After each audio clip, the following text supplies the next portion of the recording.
Time to pull up a chair and talk some Thursday night football. I am your host, JJ Wenner, and this is the Rider Dynasty podcast. With me, as always, are my co-hosts, Jameson Hutchison and Joseph Harlow. All right, Riders, lock in. We are previewing the first game of the NFL season. Tonight, we're going to dive into the matchup lines and more.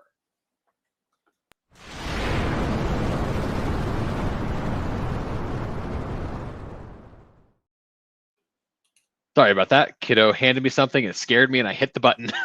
Got a little too excited there for week one, didn't Yeah. He just hit me with a bowl and I clicked the button.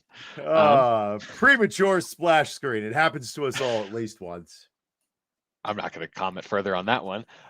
Before we begin, don't forget to listen to all of our podcasts and watch all of our shows here at Fantasy and Frames. Head over to fantasyandframes.com for all the latest articles and rankings covering a wide range of topics in the world of fantasy football and some other sports. All right, Riders, listen up. We are going to change our format coming in to this season. We are going to be coming live every Thursday night to kind of encourage you to maybe place some bets, but you don't have to. And if you need any help, make sure you call somebody. But tonight's game is especially exciting for a Pennsylvania boy like myself. It's Dallas at Philly in a classic NFC East rivalry game. And I can tell you, everybody at my school was talking about how much they hate the Dallas Cowboys. Now, the weather for tonight is going to be a little bit rough, Jameson. We have massive thunderstorms rolling through our area. It was pretty bad here a couple hours ago. Hoping they clear up in Philly, but don't be surprised if there is a bit of a delay. But I want to talk to you, Jameson, about some of the lines for tonight and see what you have to say about them. So the Eagles are giving 8.5 points with an over-under of 48.5. And if I'm doing this right, Jameson, that gives us an implied score 28.5 to 20. Is that correct? It does. All right. You're the betting guru, not me. So where are you on the lines for tonight? Well, talking about the weather, a lot's changed this past week. Obviously, Micah Parsons shipping over to Green Bay ends up being a really big deal for what is going on, for what I originally thought. I thought this game would be a little closer.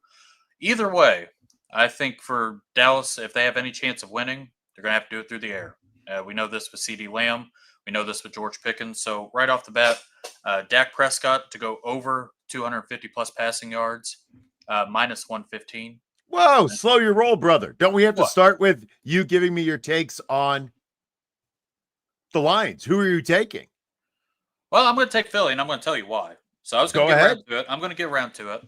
So I think Philly's going to win just because of the defense without Micah Parsons here. So it just ends up – it's going to be a shootout either way. I mean, it's either going to be Dak Prescott trying to win it through the air because I don't think Javonte Williams is going to be a guy who's going to get there. Jane Blue is a rookie. Miles Sanders, really don't have time to talk about him. Are we really going to do that in 2025? So I think in this economy, it's brutal out here. But for them to for them to win, they're going to have to do it through the air. And if they lose, they're going to have to play catch up. And that's why my first bet here is Dak Prescott over 250-plus passing yards. So minus 115, kind of flip a coin there. But I mean, Brian Schottenheimer, this offense, I think they're going to throw the piss out of the ball. I've said this for the last 4 months on the show. I'm just going to double down here, and I think this is a little light, but you said there's a little rain. A little nervous, but minus 115 here for Dak Prescott for over 250 passing yards. How do you guys feel about that? Well, first, J-Mo, let's see what everybody thinks about the line. And over Philly giving 8.5. So you're taking Philly. You think they're going to win by more than 8.5? Joe, where are you on the 8.5 point line? I'm taking Dallas in this one. At least points. I think it's going to be a lot closer. These two teams, especially when Dak is healthy, they play close. Dak has absolutely shredded the Eagles in his oh no, not again. But Dak has shredded the Eagles. I think Philly's defense has improved. they were still a super streaky team, especially at the start of the year last year. It just really everything came together for that playoff run. I think they could start a little slower. Rivalry game. Dallas might just be pissed off after the Micah Parsons thing. So at least offensively, I think they'll keep it closer.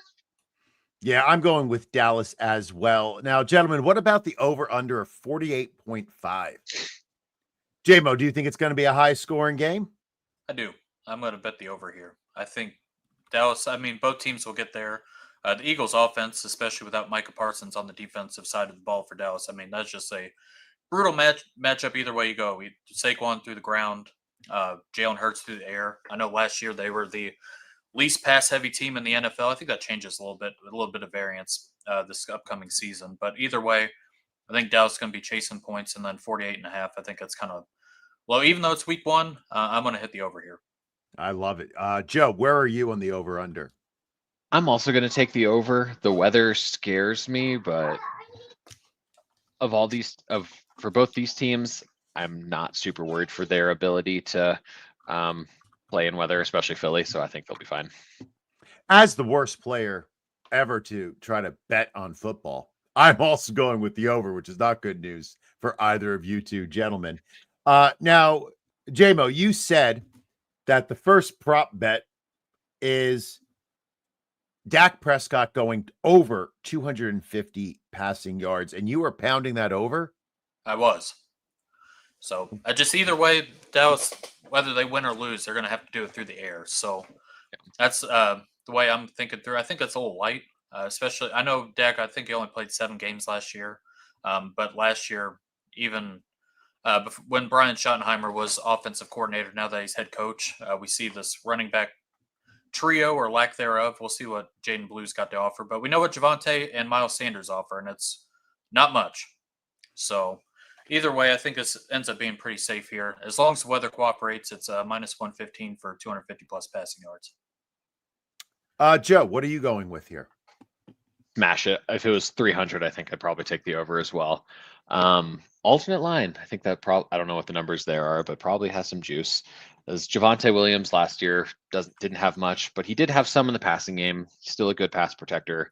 Jaden Blue, we'll see how much run he gets, but he is a pass catching back. So I think really their run game is going to have to be a lot of swing passes and just passes to the running backs, especially with some banged up players on the offensive line as well. I think it's going to be a lot of passing.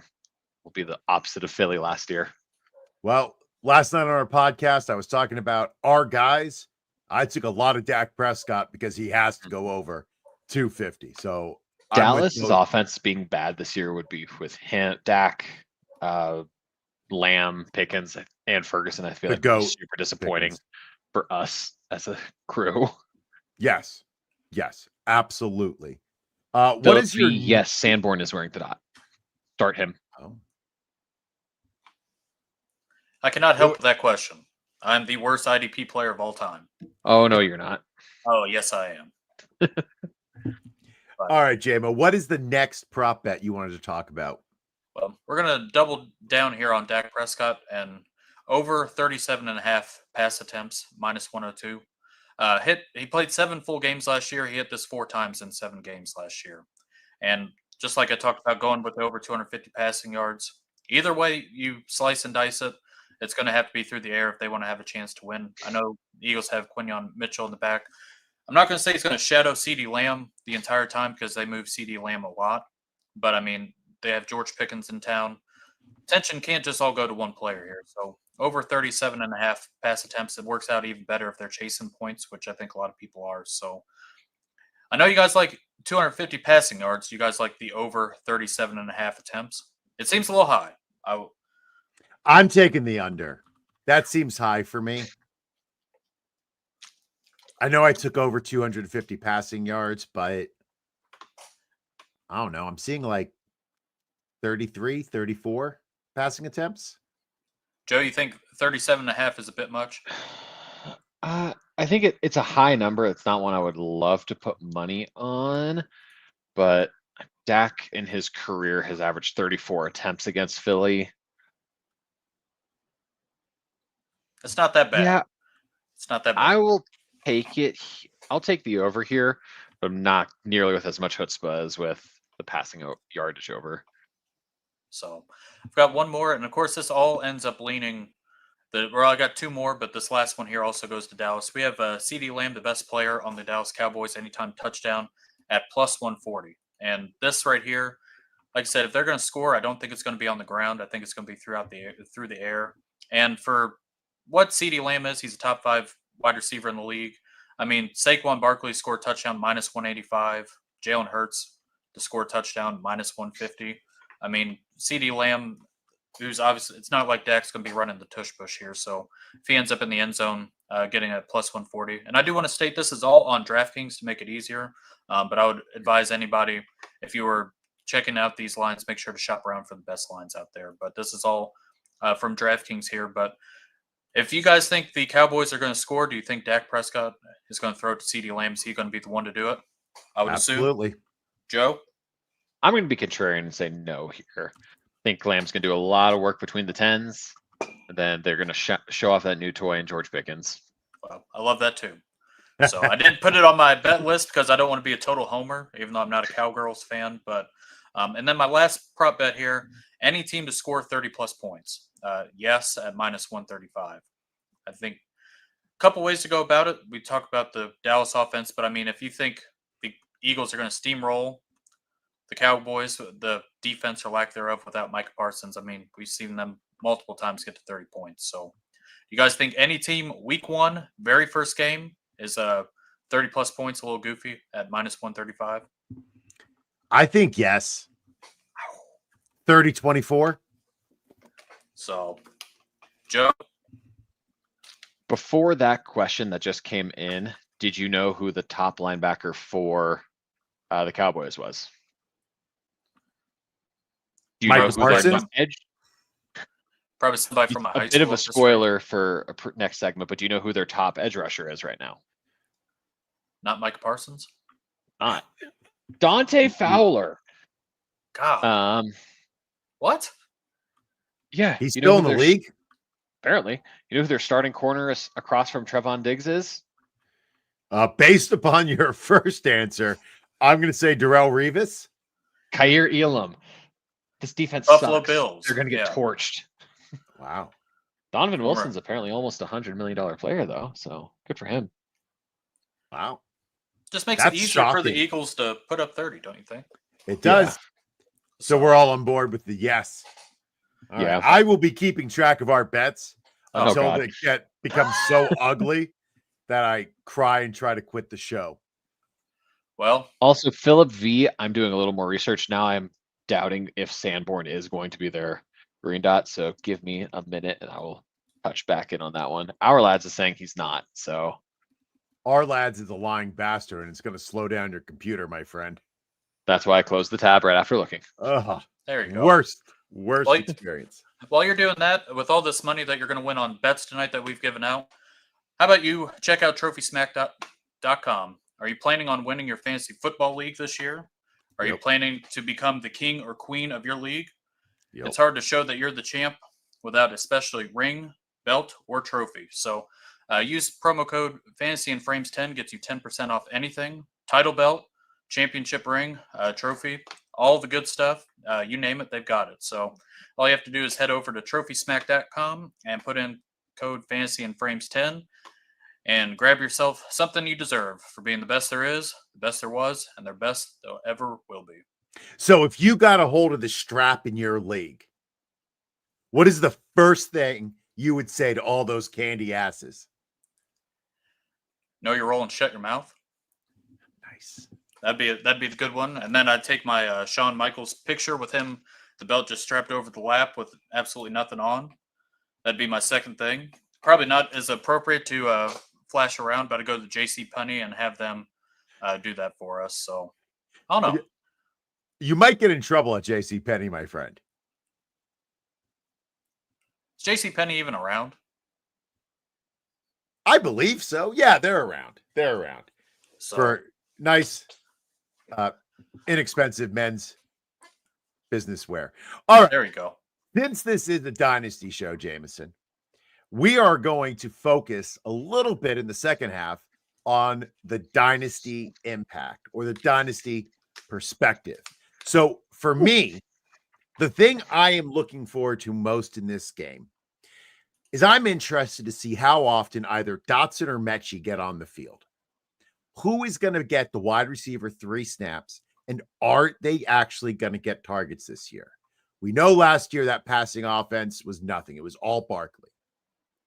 But if the Birds start focusing on the passing attack again, it could be a productive position this year. So what are your guys' thoughts on the wide receiver 3 position and the Eagles passing attack? Joe? I think Dotson's going to be I'm going to thread a needle here. Dotson's going to be the third target amongst receivers. Mechie, I think, will see more snaps. He is more of that dirty work guy. He's a really good blocker. So neither at this time are really going to be viable plays. However, I think if we see AJ Brown or Devonta Smith lose some time, I think Dotson is the one who will take over that role and see a pretty good volume of targets. JMO? I would say Jahan Dotson, just because they traded a former first-round pick that they had traded for last year. I thought he did a little bit of stuff towards the end of the year that wasn't too bad. It's obviously not stuff that's going to show up on the score sheet as far as touchdowns are concerned, but he did get incorporated. The thing about it is just like I said earlier, the Eagles' pass volume was just way down just because of how well things ran out defensive-wise. Saquon ripping off 50-yard touchdowns every 2 minutes, it seemed like. But if they were to say something happened to AJ Brown or Devonta Smith, if they end up playing from behind, which is something they didn't do seem like at all last year, I think Jahan Dotson would be the one that would benefit from that. And you'd see a little more in the box score from him. Dotson was really good when he played last year. It's just like you mentioned earlier, JMO, they just had the lowest pass rate in the league. Hard to get your fourth target, a lot of targets there. All right, JMO, what are you looking for from a dynasty perspective? I want to see how involved Will Shipley is in this Eagles backfield. Last year, just had Kenneth Gainwell, who got shipped off. He's not here anymore. They bring in Quadzilla and A.J. Dillon, who, if you've watched A.J. Dillon play football, it's like a glorified fullback. I mean, he's not saying he's bad, but is he a real running back? So Will Shipley coming out of Clemson. And we know how much they used Saquon Barkley last year. So I'm interested to see if Will Shipley actually gets any run, if he gets, any of that stuff, or it just ends up being the Saquon Barkley show until the wheels fall off and then Will Shipley ends up getting, 90 to 100% of the backfield. I also think he's can be a little bit of a weapon too, just to see if they even incorporate him. I think he's a great handcuff that we've all talked about this offseason because of how much that Saquon ran last year. We've seen all the stats and stuff about what happens the year afterwards when they all seem to fall apart. I just want to see how Will Shipley plays. He's facing against Saquon. He's facing against the tush push. So there's a lot there, but I just want to see if he plays on anything besides when they're up 30. All right, Joe, what are you looking for from a dynasty perspective? I'm going to take it over to the IDP side, get a little IDP dynasty in there. I really want to see what the edge rotation looks like for Dallas. Micah Parsons isn't there. Yet Dante Fowler's there. He's had a lot of good numbers over the previous years. I think he's had near double-digit sacks in quite a few years in a row, if I remember correctly. But is he really going to get the lion's share of snaps and sack opportunities, or Donovan Ezeraku, the second-round pick, 44th overall? Are we going to see him have a huge role? He's listed as Fowler's backup as of now, which makes sense as a smaller edge. Marshawn Kneeland, their, I think, 55th overall pick from last year. 56, sorry. Big edge. Will he get some snaps, or will Sam Williams start over him? Then with Kneeland especially, I want to see how that he gets used. I hope he takes a leap forward. He has massive talent, was super raw, but I think he could be a fun play. One of those guys who be an edge on early downs, shift inside on rush downs. It could be a cheat code, especially if you can get D-tackle versatility for him. I mean, he's 6'3", 270, so he could get that in some formats. But yeah, really, Osa Odigizua is their main guy for fantasy on the defensive line, but I want to see if one of these edge rushers can really make themselves worthwhile. Hopefully it's Ezeraku or Kneeland. Okay. Well, I'm looking forward to all of those. Now, Joe, we are going to end the show every week with a Devy corner just for you. Yay. Who are the college QBs I should be watching to prepare for next year's draft? So the draft eligible, first round predicted quarterbacks. There are quite a few. Obviously, we know about Arch Manning. Is he going to declare? Is he not? That's a story for another time. Yeah, he had a bad first game, but I think it's getting lost how good that Ohio State defense is. But I He'll be don't all think right. Manning. Yeah, he'll be fine. He's really good. He has a lot of talent. Good head on shoulders, the bloodlines. I'm pushing him to 2027, though. It seems like that's what he probably will do. QB1 for me is Garrett Nussmeier. I don't think there's a huge debate to that right now. Last week or week one wasn't spectacular, but he is head and shoulders above everyone else in the class mentally. He has a rocket arm, super aggressive passer, which I will always love despite a smaller stature. I don't think he has a high ceiling, but I think if he could be a higher level version of a Brock Purdy, I think that's totally reasonable. Drew Aller from Penn State, Lenora Sellers are a couple other guys to watch who are probably in the first round right now if the season ended today. Both have a lot of flaws. Aller, you need to see him perform more against big time competition. Sellers has just been super scattershot as a passer, which I mean, he's played only a handful of games. Not like the Anthony Richardson thing, since he's only played a handful of games in like one college season. He's missed one game, I think, and then redshirted a year. So not a concern there to that level as of now. Those are the main four guys you need to know. However, there's a few other guys who I think could really sneak their way in. I guess Cade Klubnik from Clemson has some hype in fantasy communities, but he's honestly probably just a day 3 guy. I think high-end backup level. There's a group of 4 other quarterbacks who have legitimate first-round potential, I think. Sam Levitt from Arizona State has a lot of fans, and we'll really see what he is this year without Cam Scatabo there. Michigan State transfer was awesome for them. Super low turnover-worthy play percentage in 2024, but with Scatabo, he was not the huge reason for their success. He wasn't the driving force of the offense, but now with Jordan Tyson, their wide receiver, who's a probable top 10 pick as of now, I think he really has a chance to cook. Fernando Mendoza, now with Indiana, formerly of Cal, just big time pocket passer, super clunky when he moves, but has some weird giddy up to him. He's a really weird guy to watch run, but big arm, super aggressive, very Geno-esque in that way, where he'll make some really stupid throws. I think he had more turnover-worthy plays than big-time throws last year. But if he can rein that in a little bit, the throws he can make are incredible. John Mateer with Oklahoma, with Wazoo last year. Dual threat, just absolute powerhouse of a runner. I think he reminds me a lot of Dak Prescott from Mississippi State when he was still running. Really good arm. We'll see what he does at a higher level of competition. And then my personal favorite of this group, and the guy who's actually my quarterback 3 right now, I like him a little more than Lenora Sellers as of now, is Duke's Darian Mensah. Not sure if you guys know who that is, but he was Tulane's quarterback last year. I'm pretty sure you've been making up names for the last 4 players. I'm just saying, go ahead. Yeah, Mensah, first year with Duke, was Tulane's starter last year. I think he's 20 right now. After a slow start versus Elon or whoever they played last week, turned it up. He's one of those guys who I think honestly has it all. I don't know if he's high level. I don't think he's like a top 6 NFL quarterback for the future, but I love his game, can move a lot. He's someone who I don't think is very highly regarded by many right now, but he is my sleeper to be the guy who comes from nowhere and absolutely locks his way into the first round. I love Mensah. Questions on those guys? No, that's 8, 9 names there that are. Then I honestly, this class is super deep. I think there's, as of now, I have 25 to 28 guys who I think could be drafted. And a couple other guys down there have some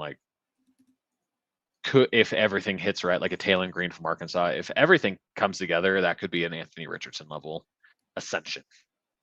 But Is this going to be a good year for drafting a quarterback compared to Cam Ward by himself last year? I think so. I don't know if Nussmeier and Aller I would have had over Ward last year, but I don't think that would have been the consensus. That might have changed with the pre-draft process. But I don't know if it's a high-end class. It kind of depends on where Nussmeier goes and how Sellers develops, just with the dual threat ability. I think it's a super deep class, right? There are, I think, a lot more names that can be relevant. Makes sense. I think there's a few guys you can take a shot on in the second round of a dynasty draft that could become a QB2 for Superflex League. Good deal. I don't think aside from Sellers, I don't think there's a lot of high-end talent though. All right. Well, I'm excited to start learning more about this class because I do not watch college football. I apologize to everybody who loves it. Overall, this class is not great for Dynasty unless you like IDP, because holy shit, there's a lot of great edge rushers and a couple really fun linebackers. Sorry, JMO. Just above my pay grade. All right. Well, it is time to let the good people know where they can find us and say our goodbyes. JMO. Over on the Twitter machine, as always, at Jameson Rules. I'm trying my best to get some DFS content out this weekend. So if you are setting lineups, I should be around this weekend. I'll post more about that on the Twitter page if I can get YouTube to work with me. But other than that, here every Thursday, Rider Dynasty. Like I said, going to work on some DFS content throughout the season. So if you're in the money-making business, follow along and we will print off some money together. Maybe go to Vegas. I don't know. We'll see. I do love money. Trying here. And also, happy week 1 to everybody. Almost feels good to be alive again. Air feels a little crisper. Things just end up, for the next couple months, everybody kind of locks in, ignores, the family obligations. There's no, going out to the fields and doing pumpkin patches and all that stuff. It is football season only. You can tell me how it's going, but other than that, we're going to leave it at that. So happy week 1, everybody. JMO, that made me sad a little bit. Joe, you're up. I love pumpkin patches, but right? Don't do it on Sunday or Thursday night. Amen to that. Or Friday night. Or Friday. Or some Saturdays. Yeah. Hey, no, let's not disrespect Maction here. There you go. There you go. You can find me at Jolo63 on the social medias. This year with Fantasy and Frames, I will be writing our weekly start sit for IDPs. So if you want some hopefully not awful IDP advice, take a gander. Remember that is a good tagline. Yeah. Remember to brush and floss, everyone. I'm at JJ Wenner. Sorry. It's okay. No, brush and floss. Especially flossing. Last time I saw my dentist, I'm not a good flosser. She was nagging me that I have to floss, and I said, "Listen, doc, I honestly think it's harder to start flossing than it is to quit heroin." Do you floss, JMO? I do. Have you always flossed? No. It's been the last couple of years been pretty serious in the flossing business. Good for you. My kid's got the flossing dance moves. Does that count? I don't know if you guys know how to floss, but my kid does. Could you All I show know us? is grannies can floss. It's like That's something like this and then something like this, but you swivel your hips. My hips are about as stiff as can be, so I cannot do that. But I can have them come in and show everybody sometime. Please do next pod. I'm at JJ Wenner. I have flossed tonight and every day for the past 3 weeks. Well, that's a lie. 2 weeks. That's a lie. 1 week. I'm a dirty liar. Thank you to Joe Jameson, the crew at Fantasy and Frames. It is football season. Set your lineups, work the waiver wire, and remember, don't sign up for as many leagues next year because it gets tough. And as always, my friends, love yourself, know your worth. You are enough. Boat drinks, my friends. Boat drinks.